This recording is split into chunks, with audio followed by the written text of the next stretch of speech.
O Senhor esteja convosco. Proclamação do Evangelho de Jesus Cristo, segundo Mateus.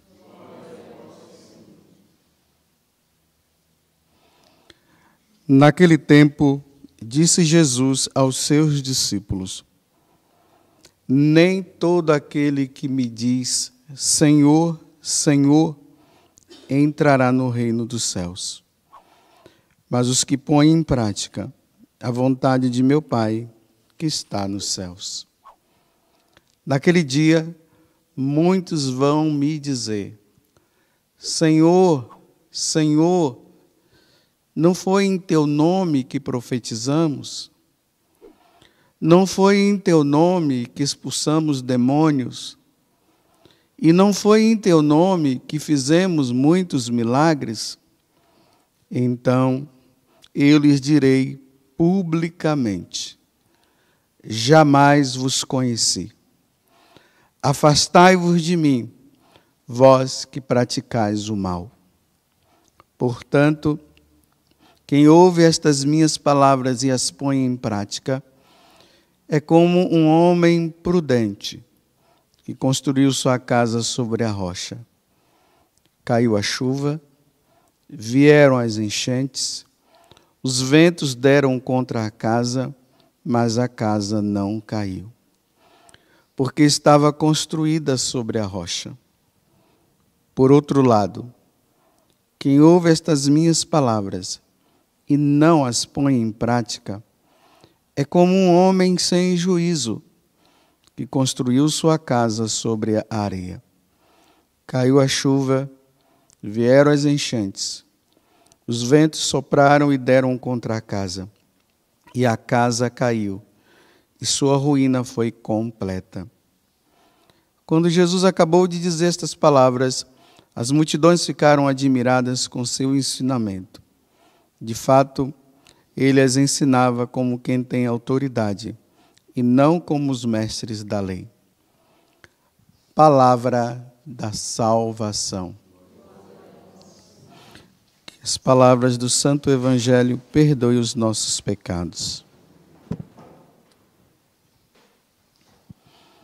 Há uns dias atrás, eu estava falando para vocês que Jesus deu uma parada para fazer um balanço, né? Um balanço geral do que ele havia falado até então, porque nós estamos no Sermão da Montanha, o capítulo 5, 6 e 7 do Evangelho de São Mateus.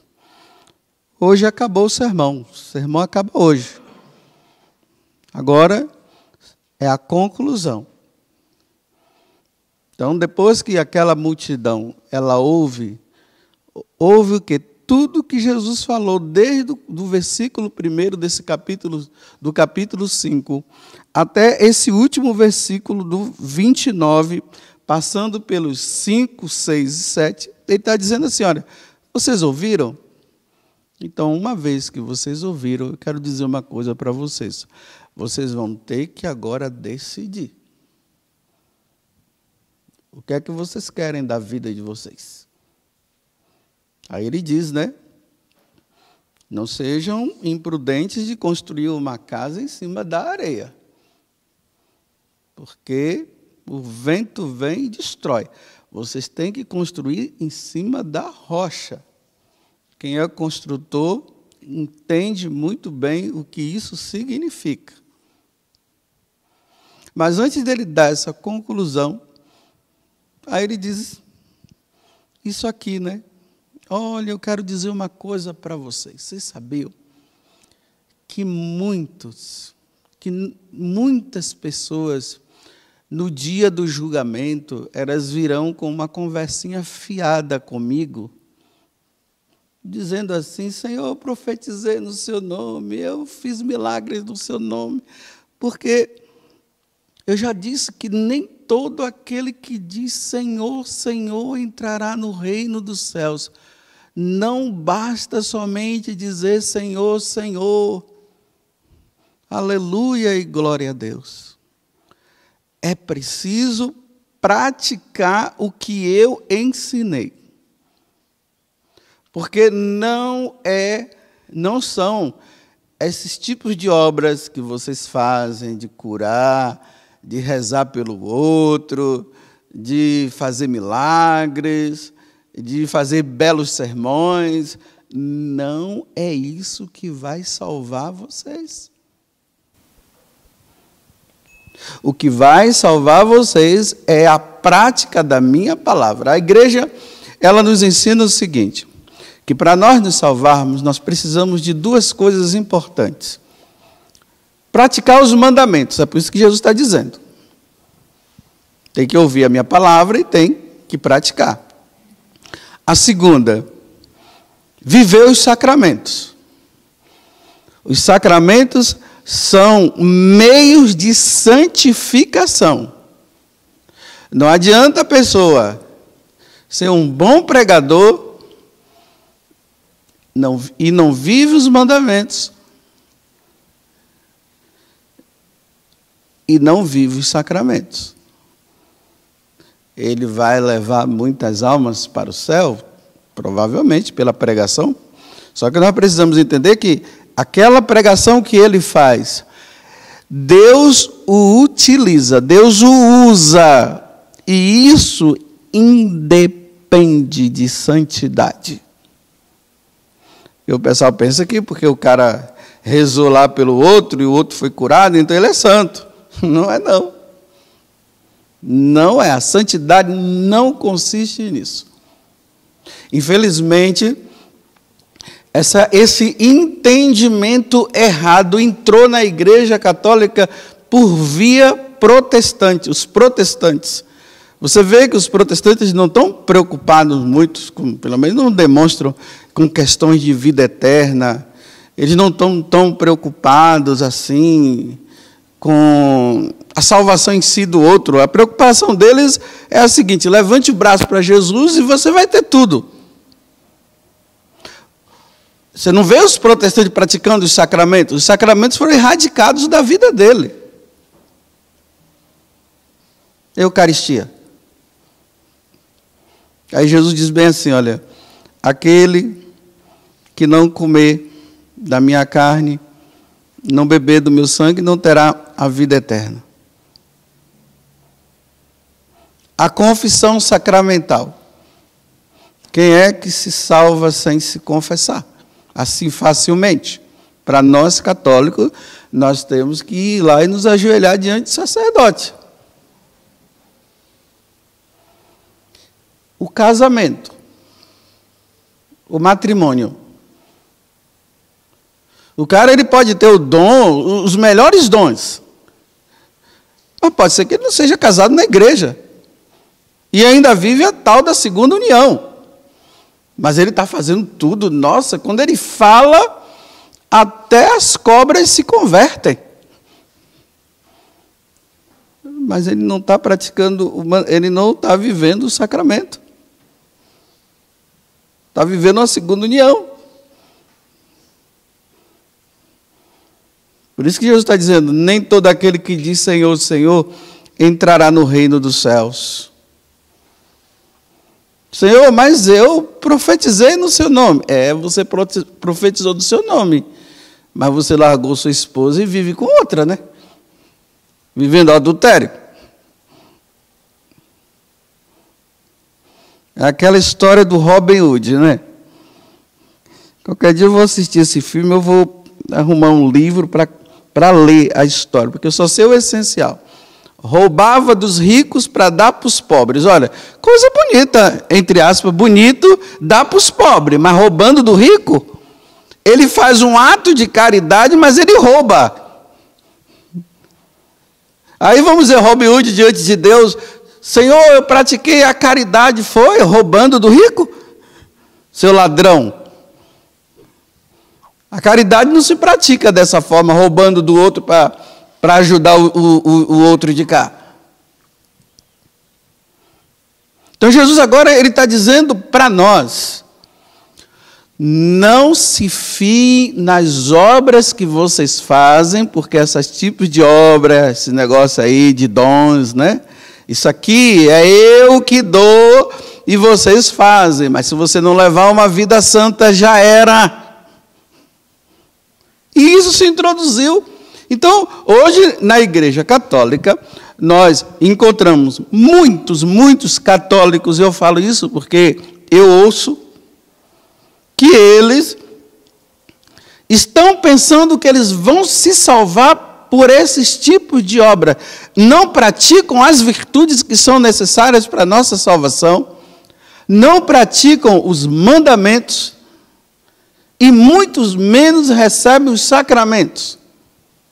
E acham que vão se salvar. Aquela preocupação, né, que eu tenho que colocar meus dons. Não, o dom não é seu, não é de Deus. Já começa errado dizendo os meus dons, que não é seu. Eu não sei se vocês sabem, né? Eu toco violão. Há anos que eu não toco violão. Então, agora, Jesus vai cobrar de mim que eu não toquei o violão porque Ele deu o dom para eu tocar. E de que adianta eu tocar violão bem ou mal, enquanto eu estou vivendo uma vida errada por trás. Tocar violão, cantar, ajuda o outro, me ajuda também. E ai de você se não tocar, se não cantar, se não exercer os dons que Deus te deu com humildade no coração. Porque se você fizer isso com vaidade, com orgulho, pior ainda. Se achando o tal e o melhor. E ainda mais quando se tem tantos elogios, né? Porque hoje, saber lidar, por exemplo, aquele dom que Deus te concedeu, e saber lidar com ele, com muita humildade no coração, entendendo que não é meu, é de Deus, e não levar em conta os elogios. Meus filhos só com muita vida de oração.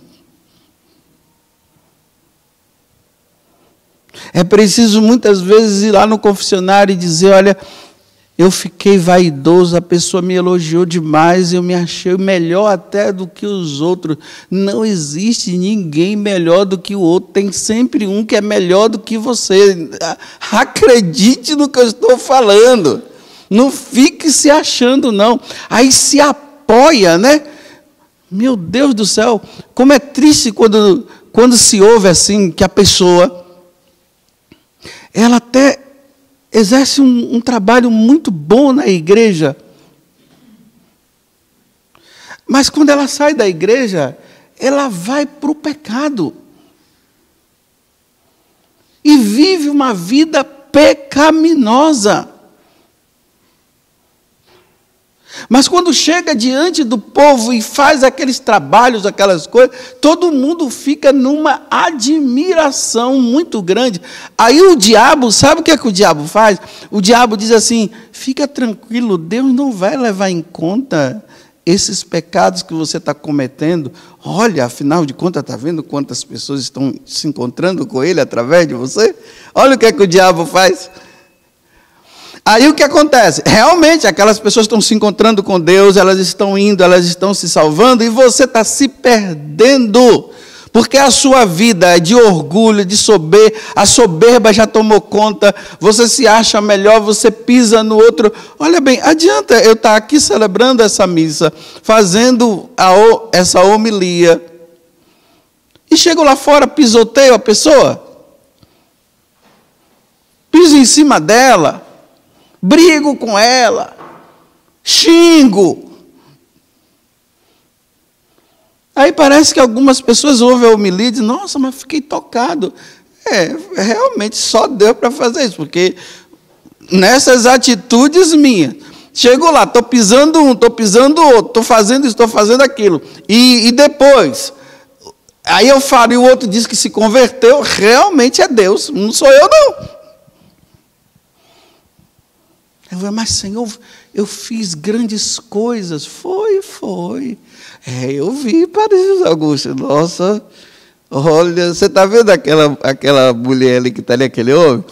Foi naquele dia que você falou, se converteu, levou uma vida santa, de humildade, de penitência. Está vendo, Senhor? Ele mas você não conseguiu, não. Olha a vida errada que você estava. Mas, Senhor, você não vai levar em conta? Olha, aquela mulher lá mudou, ela é santa.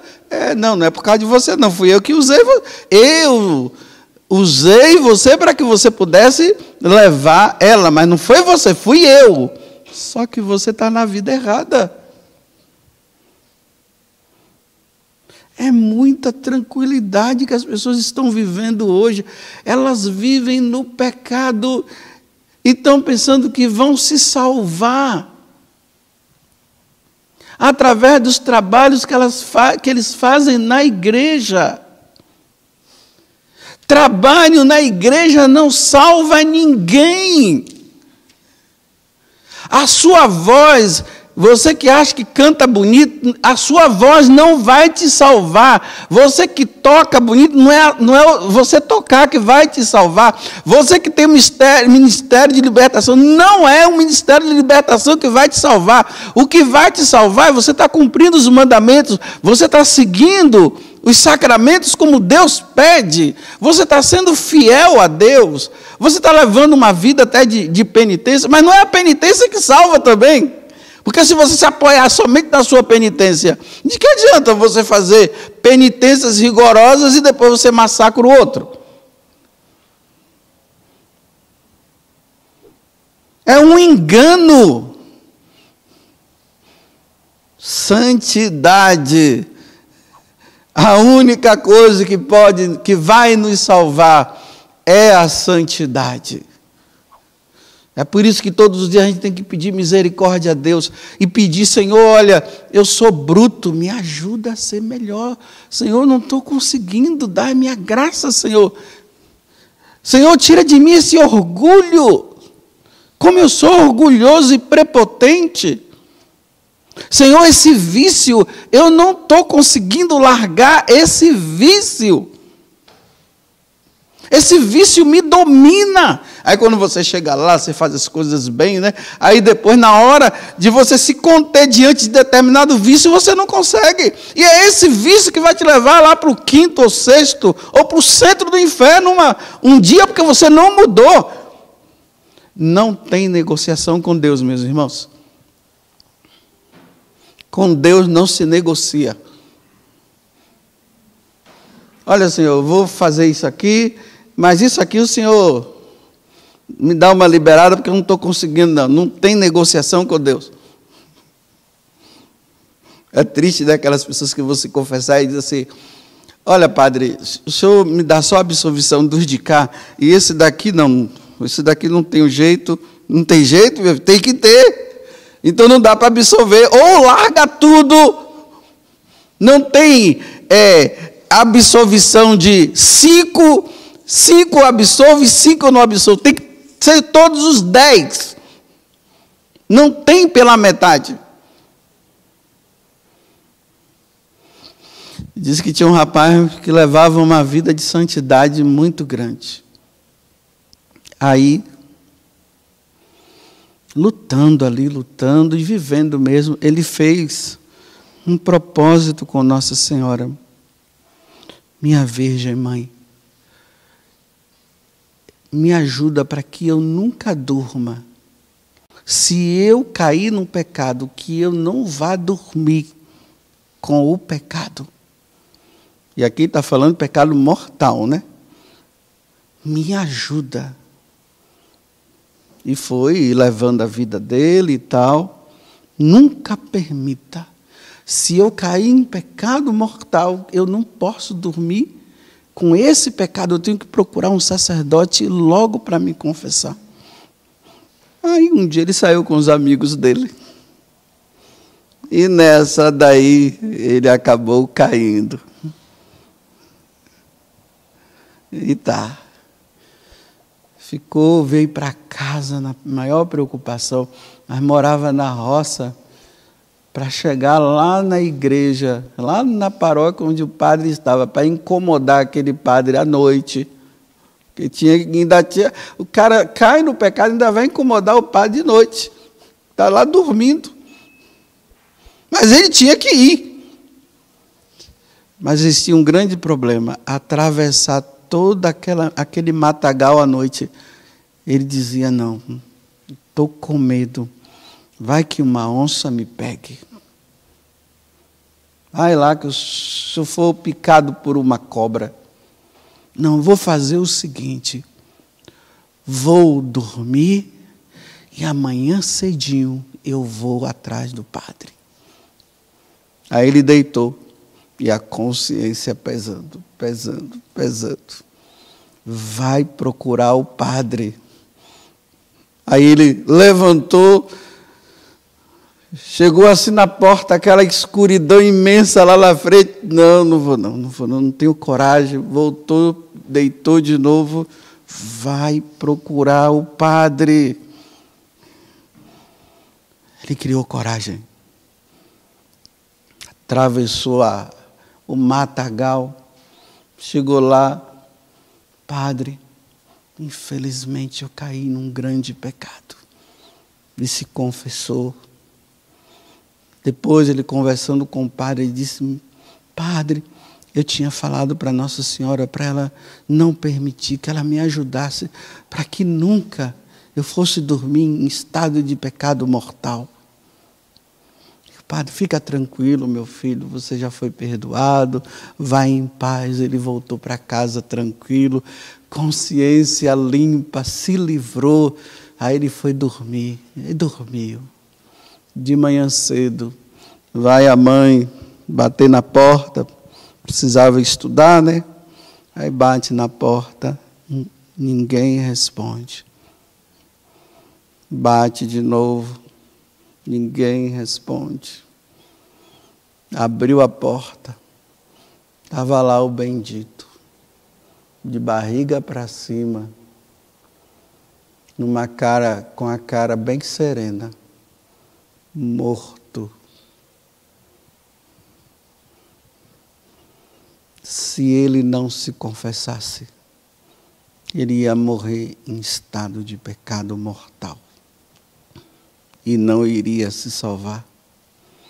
A Santíssima Virgem, sabendo da morte dele, disse: vai, está na hora, com bicho ou sem bicho, com onça ou sem onça, vai agora, meu filho, resolve, porque nessa madrugada, ele não sabia, né?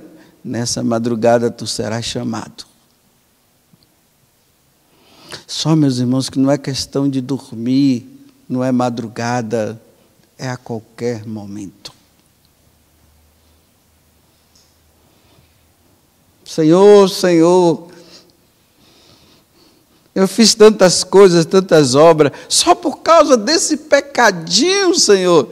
Agora o Senhor vai me... Não tem negociação. Ou morre santo, ou morre pecador. Pecador no sentido de pecado mortal. Ou morre na santidade ou não. Não tem negociação. Então, no dia de hoje que Jesus agora fecha o sermão da montanha, né? Acho que o pessoal brigou, porque demorou pra caramba, viu? 5, 6, 7, aí o pessoal vai e fala e tal, e aquela coisa toda. É que naquele tempo não tinha relógio, mas provavelmente ficava olhando. O sol já está quente, vamos lá, dá um tempinho aí. Estou brincando, né? E agora ele encerra dizendo: olha, nem todo aquele que diz Senhor, Senhor entrará no reino do céu. Então eu pergunto, termino dizendo isso para você: em que condição você está? Ó grande pregador do Evangelho. Ó grande ministeriado em música. Que condição você está? Ó grande profetizador, né? Que ali toda hora tem uma profecia. É incrível. Toda hora tem uma profecia a trazer. E aí? Vai largar esse pecado aí? Você está pensando que você vai se salvar pelas profecias? Até mesmo a profecia está te conscientizando para ver se você muda, você não muda, né?